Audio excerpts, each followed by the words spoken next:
semuanya terlaksana berfokus di Moroyo atau kecamatan Moroyo. Berbicara di sektor pariwisata Nias Barat sudah sangat hebat. Atau pade nalau bak sudah. Pade, iya. Pade.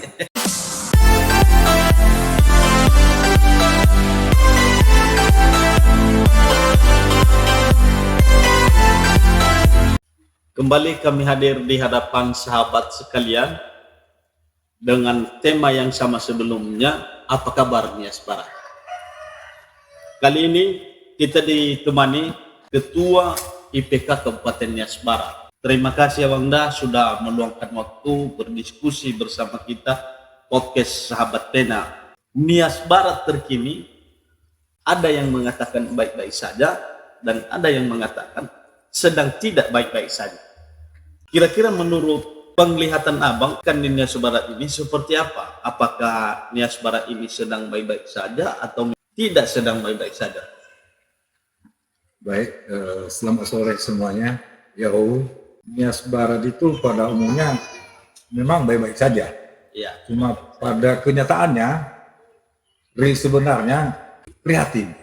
Ya. Karena pada dasarnya Nias Barat sekarang di beberapa sektor program-program unggulan yang dipaparkan kepada masyarakat. Ya. Itu semua menurut penglihatan kami tidak berjalan sesuai yang diharapkan. Ya. Mulai dari sektor pertanian, Ya. misalkan dampaknya untuk meningkatkan ekonomi masyarakat kurang memadai. Ya. Mungkin jalan-jalan pertanian ada yang terlaksana, cuma dari segi hasilnya kurang. Ya. Artinya kurang berdampak untuk meningkatkan ekonomi masyarakat. Ya. Nah, terbukti dengan kita bahwa masyarakat sekarang banyak yang berbondong-bondong ke pekan untuk membeli beras yang disediakan oleh toko di setiap pekan. Ya. Itu mengenai pertanian. Juga perikanan.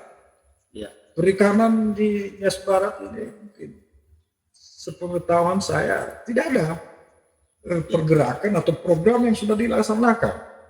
Ya. Walaupun kadang ada yang diberikan oleh Dinas Pertanian, ada bibit-bibit ikan itu, Ya. kayak lele. Ya. Tapi menurut penglihatan kami, itu tidak berdampak untuk meningkatkan ekonomi masyarakat. Ya, masih belum berhasil. Masih belum berhasil. Itu mengenai perikanan. Ya. Kita berbicara bidang revitalisasi Ya. atau perkembangan pasar-pasar Ya. di Nias Barat ini tidak berjalan. Ya. Karena kenapa? Pemerintah kurang memperhatikan bagaimana cara untuk meningkatkan ekonomi masyarakat ini dengan berjalannya pasar-pasar yang telah dibangun. Misalkan kan banyak pekan-pekan yang telah dibangun tapi tidak dimanfaatkan. Ya. Misalkan ada di Lindau. Ya. Itu sekarang sudah menjadi di hutan. Ya. Contohnya di Lahusa. Di situ saya pernah lewat di situ mau ke dalam saya di selatan. Di sana malah ini yang banyak di sekitaran itu binatang. Jadi rumput-rumput pun udah besar-besar kali. Ya.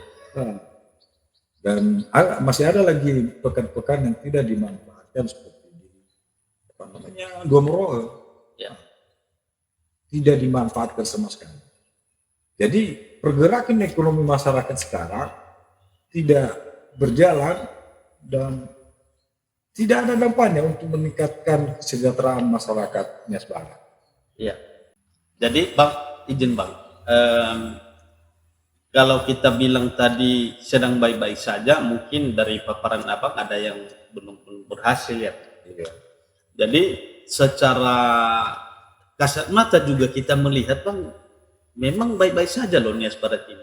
Karena dari sisi pembangunan itu ya kita melihat di Kecamatan Moro itu kan banyak sekali pembangunan di situ Bang.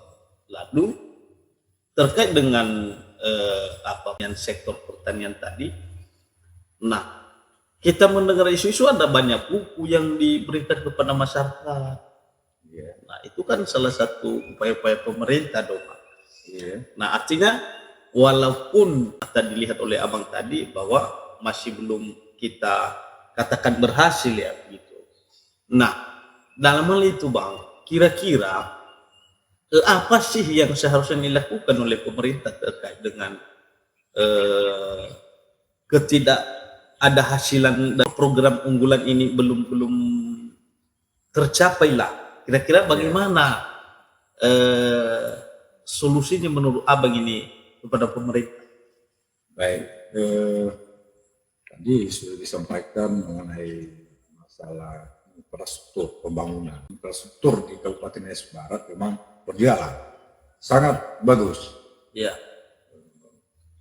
Pembangunan telah dilaksanakan pemerintah selama kurang lebih 4 tahun. Ya. Itu sangat bagus. Ya. Karena pembangunannya semua hotmix. Ya. Cuman dalam penglihatan kami, pembangunan itu hanya berfokus di salah satu wilayah. Oh begitu Bang. Iya. Misalkan kita mau kupas mengenai pembangunannya. Contohnya dari 2020 sampai sekarang, Ya. yang setahu saya bahwa cuma tahun pertama itu pembangunan hotmix di Ulumoro. Iya, iya. Itu yang ada. Iya.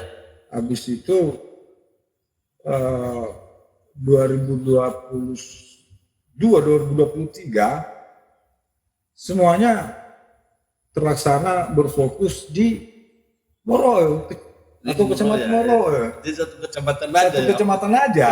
Jadi contohnya kita berbicara realitas sekarang. Ya. Di Kecamatan Boy, mana ada pembangunan jalan hotmix? Ya. Tidak ada. Ya. Juga di Lahemi, begitu juga di Serumbu, Ya. Mande Barat apalagi tidak ada sama sekali. Mande Utara lagi Bang. Begitu juga Mande Utara. Ya. Ya. Kalau di Mandrehe ada sedikit, Ya. karena mulai dari desa Sisarahili itu menuju Moro. Ya. Berarti yang menuju Moro. Yang menuju Moro, yang semuanya bermuara ke Moro pembangunannya hotmix itu. Ya. Kalau kita lihat sekarang di daerah Moro itu dari Stilwewali menuju Hiliwaele sudah tembus hotmix semua. Dari Jujundau juga begitu, udah tembus. Dan dari Lasana Bahili menuju ibu kota kecamatan Hiliduo sudah di hotmix. Begitu juga dari ibu kota kecamatan Moro menuju arah ke Stilwewali atau Dangagari. Ya. Udah dibangun semua itu. Jadi saya melihatnya pembangunan infrastruktur sekarang di Nias Barat hanya berfokus di Kecamatan Moro. Oh begitu Bang. Jadi mudah-mudahan pemerintah untuk memberikan pembangunan jalan di kecamatan yang lain. Artinya kan kita harapkan supaya ada pemerataan gitu ya. Kira-kira begitu. Kami melihat daerah kita Nias Barat ini sangat-sangat indah dan termasuk objek wisata ya. Iya. Karena kami dengar-dengar isu bahwa ada banyak loh pembangunan di Nias Barat ini tentang objek wisata. Lagi pula udah beberapa kali kami lihat ya, udah di launching beberapa tempat wisata itu. Jadi kira-kira bagaimana kemajuan wisata ini di Nias Barat ini? Kalau kita berbicara di sektor pariwisata di Nias Barat sudah sangat hebat. Iya. Ya. Karena ada beberapa program dari Dinas Pariwisata itu yang yang telah di launching, cuman dampaknya kurang